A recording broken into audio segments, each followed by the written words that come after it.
செம்மணி மனித புதைகுழியில் மேலும் 15 எலும்புக்கூடுகள்.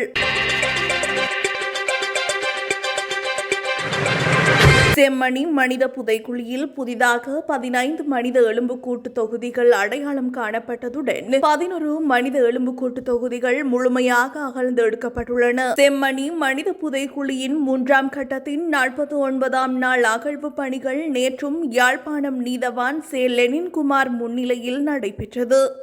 அதன்படி இதுவரை மொத்தமாக 539 மனித எலும்புக்கூட்டு தொகுதிகள் அடையாளம் காணப்பட்டு 524 மனித எலும்புக்கூட்டு தொகுதிகள் அகழ்ந்து எடுக்கப்பட்டுள்ளன. மேலும் 516வது இலக்கமிடப்பட்ட மனித எலும்புக்கூட்டு தொகுதியின் இடுப்பு பகுதியில் மீட்கப்பட்ட தாயத்து போன்ற ஒன்றும், மணல் குவியலில் இருந்து ₹1 நாணய குற்றி ஒன்றும் பிற சான்று பொருட்களாக மீட்கப்பட்டுள்ளன.